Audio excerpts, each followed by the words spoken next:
Acompañando a sus primeros pasos, el ser humano siempre ha experimentado la necesidad de expresarse, de comprender la realidad. La voz, los gestos, eran herramientas que permitían la comunicación. Pero en el ansia de ir más allá, el ser humano se dio cuenta de que podía crear algo más duradero.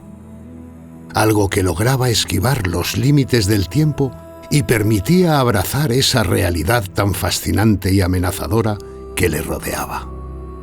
Podía atrapar el recuerdo grabándolo en la roca.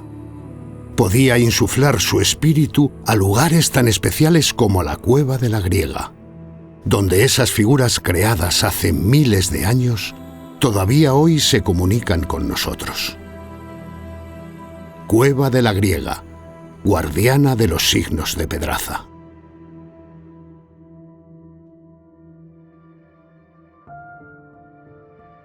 El cielo azul de Castilla se despoja de la niebla y resplandece sobre la sierra de Guadarrama.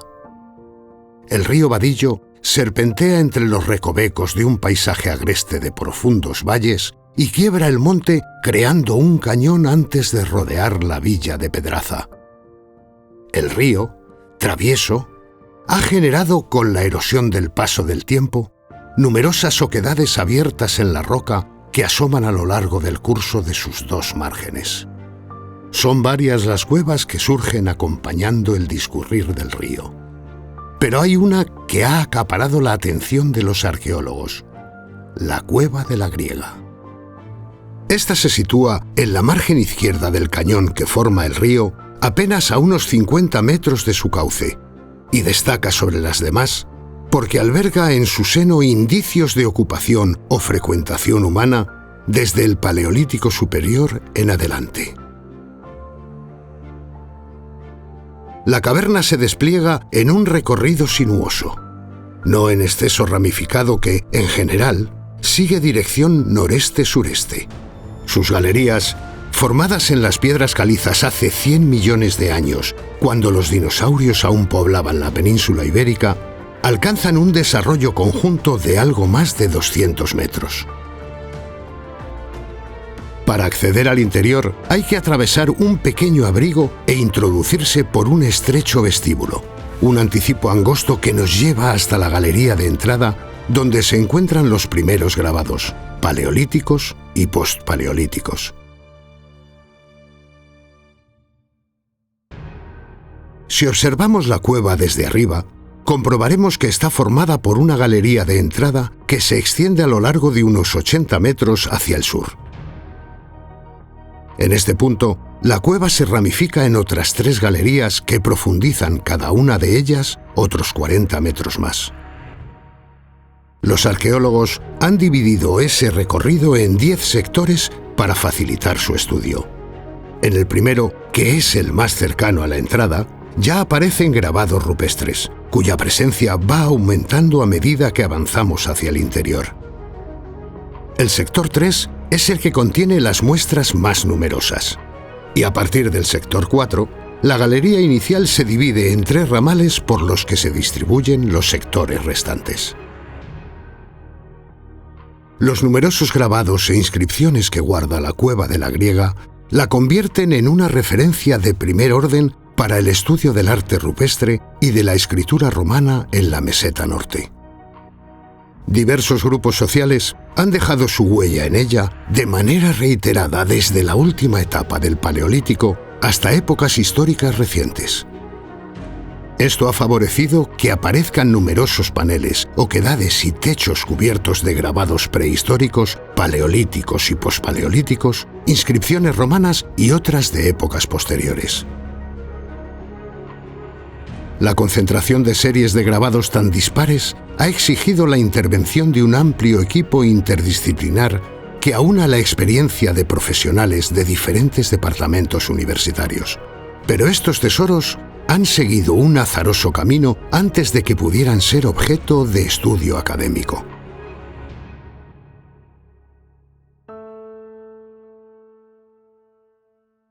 El conjunto kárstico donde se encuentra la cueva comenzó a explorarse y estudiarse desde un punto de vista paleontológico y etnográfico a partir del siglo XIX. En 1898, el erudito Tomás Llorente se interesó por este paraje dominado por el arroyo griego, nombre con el que se conocía al actual río Badillo, y que explica el topónimo popular de Cueva de la Griega. Su exploración le permitió conocer este lugar, donde advirtió la existencia de inscripciones modernas en sus paredes, sin reparar en los grabados prehistóricos.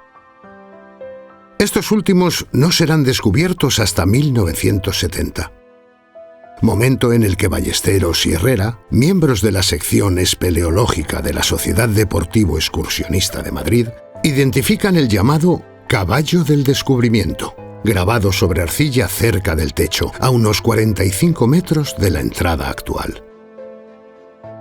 A partir de este momento, numerosos especialistas se interesan por conocer, estudiar, analizar y datar las distintas manifestaciones rupestres que guarda la griega. En este proceso se hizo evidente la necesidad de abordar un estudio completo y sistemático de los grabados. La prehistoriadora María Soledad Corchón, al frente de diversos equipos de investigación de la Universidad de Salamanca, asumió la dirección de este proyecto integral subvencionado por la Junta de Castilla y León con la colaboración del Ministerio de Cultura, que dio como fruto la publicación en 1997 de una completa monografía. Recientemente, las investigaciones en la Cueva de la Griega se han centrado en la aplicación de nuevas geotecnologías al estudio y conservación del arte prehistórico, particularmente en cavidades no visitables por la fragilidad de las calizas arenosas y arcillas que sirven de soporte a los grabados prehistóricos y epigrafía histórica que alberga. Los descubrimientos realizados en la Cueva de la Griega han revelado que ha sido visitada y utilizada por grupos sociales muy diversos, que han dejado sobre sus paredes numerosas manifestaciones artísticas. Desde el Paleolítico avanzado a las edades del cobre y del bronce, desde la Edad del Hierro a los primeros siglos de nuestra era, los indicios de presencia humana son claros y numerosos. Pero además, la epigrafía posterior que se conserva nos muestra que el recinto continuó siendo visitado desde la época visigótica hasta nuestros días. La griega nos ofrece un viaje vertiginoso por el tiempo, un recorrido que, a través de los grabados e inscripciones plasmados en sus paredes, nos lleva hasta las primeras manifestaciones artísticas del entorno de la Sierra de Guadarrama. Empecemos paso a paso a introducirnos en la espiral de la historia. En cuanto a los grabados prehistóricos, se han descrito más de 400 motivos, además de marañas y numerosos trazos sueltos. Superpuestos entre sí y cubiertos a su vez por epigrafía romana, son conjuntos esquemáticos que podemos dividir en dos grandes grupos de inscripciones: los grabados paleolíticos y postpaleolíticos. El grueso del arte paleolítico documentado se sitúa en un periodo comprendido entre los 13.000 y los 11.500 años antes de nuestros días. La densidad de grabados y la acumulación de figuras en los paneles atribuidos a esta época implican la existencia de grupos prehistóricos socialmente estructurados y, probablemente, una población más numerosa de lo que pudiera esperarse del mero tránsito de cazadores estacionales. En total son 119 los motivos atribuidos a distintos momentos del Paleolítico Superior. De ellos, 29 son signos y 90 son representaciones figurativas identificables. Entre estas últimas se pueden reconocer caballos, ciervos, felinos, jabalíes, peces, úrsidos o cánidos y figuras antropomorfas. El estudio de estos grabados paleolíticos ha permitido clasificarlos en 4 fases cronológicas. En una primera etapa, aparecen grabados de construcción primitiva y contornos toscos. Se encuentran próximos a la entrada, ubicados en el interior de cúpulas naturales. Están ejecutados con un trazo lineal continuo. Estas figuras de cuerpo voluminoso y grandes cuellos de forma triangular corresponden, sobre todo, a caballos que pueden aparecer aislados o en parejas. mostrando siempre vivaces intentos de animación y relleno. Más adelante, en una segunda fase, aparecen grabados de temas duales, figuras antropomorfas junto a caballos o caballos junto a ciervos. Estas nuevas representaciones se graban sobre las anteriores, lo que provoca que se configuren en contraposición. Además, comienza a haber un tratamiento caricaturesco de algunas figuras, que se distinguen de otras por sus cabezas picudas o deformes. En la tercera etapa, los grabados comienzan a aparecer en la parte interior de la cueva, sectores 7 a 10, y en ellos se percibe una innovación en el tratamiento y colocación de las figuras. Surgen siluetas de équidos o ciervos de perfiles sinuosos o cabezas puntiagudas, junto con otro tipo de caballos de tendencia naturalista, con formas más gruesas y pesadas. De esta manera, nos encontramos ante un friso elaborado a base de figuras equinas, agrupadas por parejas, cuya representación salpica todo el trayecto de la cueva. En la última fase, asoma una cierta monumentalidad, provocada por el gran tamaño de los grabados y el tipo de fauna utilizada en los modelos, felinos y uros. Tras el estudio de su disposición en la cueva, se ha planteado la hipótesis de que ésta hubiera sido utilizada en época paleolítica como un santuario o lugar de celebración ritual en dos fases principales. Un primer santuario de acceso fácil y profundidad media que podría haber sido utilizado en ocasiones sucesivas, quizá estacionalmente. Y un segundo santuario de difícil acceso ubicado en los sectores profundos de la cueva.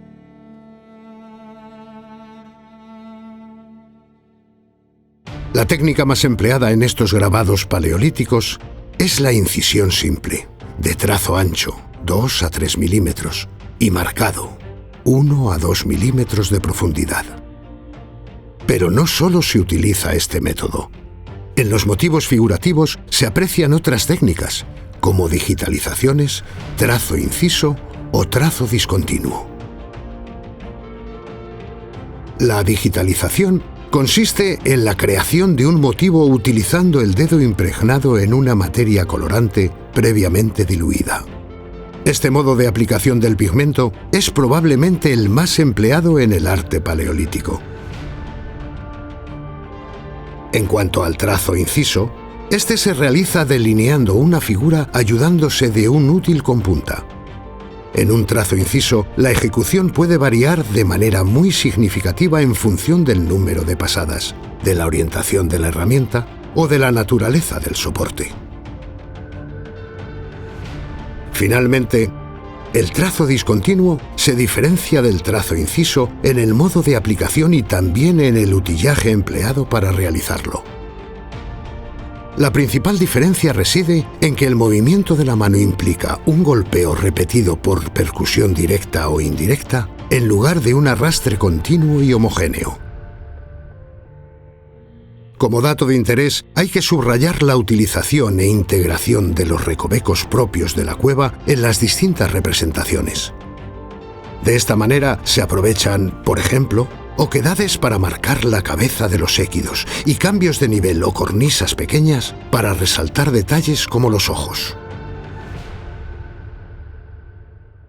Un nuevo periodo, posterior al Paleolítico pero aún prehistórico, se sitúa entre el tercer y el primer milenio antes de Cristo.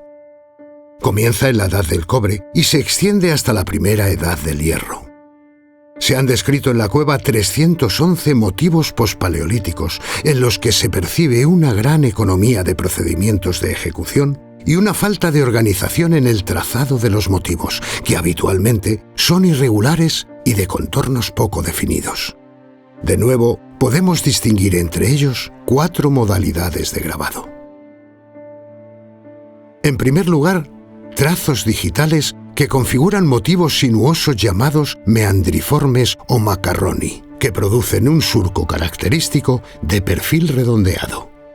Aparecen también grabados de trazo raspado, probablemente realizados con un palo, que produce un surco irregular de perfil en U. Con esta técnica se grabaron numerosas retículas en toda la cueva. El grabado simple, ancho y profundo, es muy frecuente. Con él se realizaron los perfiles de fondo en U y los trazos repasados y ensanchados. Este tipo de incisión es común en los grandes paneles, donde habitualmente aparece por debajo de grabados de trazo más fino. Por último, el grabado simple de perfil angular es la técnica más habitual de este periodo. Con ella se configuran los diseños de estructuras ovaladas, cuadrangulares, fusiformes, etc., que constituyen las angulaciones y los zigzags más típicos del yacimiento. En cuanto a la temática, predominan las abstracciones de carácter geométrico. Destacan los reticulados, pero también encontramos conjuntos tectiformes, escaleriformes o zigzags. En este periodo, la figura humana y los animales no están representados. Resulta difícil ordenar las representaciones pospaleolíticas y diferenciar unas de otras en los abigarrados conjuntos esquemáticos y abstractos de los grabados. Esto es consecuencia de la característica más sobresaliente de esta etapa, las superposiciones, que surgen quizá a consecuencia de la búsqueda de agrupar grabados de similar temática en un mismo lugar, o simplemente por la acumulación de sucesivas fases de dibujo como resultado de la reutilización del mismo panel en diferentes momentos. En las paredes de la cueva de la Griega se han documentado más de un centenar de inscripciones de época romana. Desconocemos qué motivó a la población de aquella época a penetrar en la cueva y grabar en sus paredes, pero es muy probable que no les pasara desapercibida la presencia de grabados anteriores, pudiendo plantearse, a modo de hipótesis, que la cueva recobrase por entonces su carácter sacro-milenario. Resulta curioso comprobar cómo los letreros romanos respetan los dibujos paleolíticos situándose en lugares próximos pero sin llegar a afectarlos. Desde el punto de vista cronológico, estas inscripciones latinas abarcan desde mediados del siglo I después de Cristo hasta la época visigótica, lo que constituye un documento clave para comprender la romanización y la penetración de la escritura en la meseta norte. Estos testimonios, mayoritariamente nombres de persona, incluyen también alusiones a cultos privados y públicos, menciones a divinidades indígenas y expresiones de tipo lúdico y anecdótico. A modo de curiosidad, en uno de los lugares más recónditos de la cueva, en una repisa junto a la pared, fue hallada una figura tosca modelada en barro tierno, sin que se pueda precisar su antigüedad, por lo que es difícil relacionarla con las inscripciones latinas. Sin embargo, la hipótesis de que sea una ofrenda romana, comparable a las encontradas en la cueva de Román de la ciudad romana de Clunia, es tentadora. Gracias a los estudios académicos centrados en la cueva de la Griega, no han dejado de datarse grabados que corresponden a periodos históricos medievales, modernos e incluso contemporáneos que prueban que la cueva ha seguido siendo frecuentada.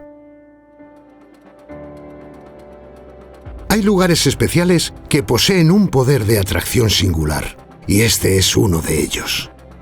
La cueva de la Griega, como una máquina del tiempo natural, nos lleva a lugares recónditos de nuestra historia en los que el ser humano, en su determinado contexto social y religioso, intentaba atrapar en la roca el tiempo, dejando en ella impronta de su incursión en el mundo subterráneo.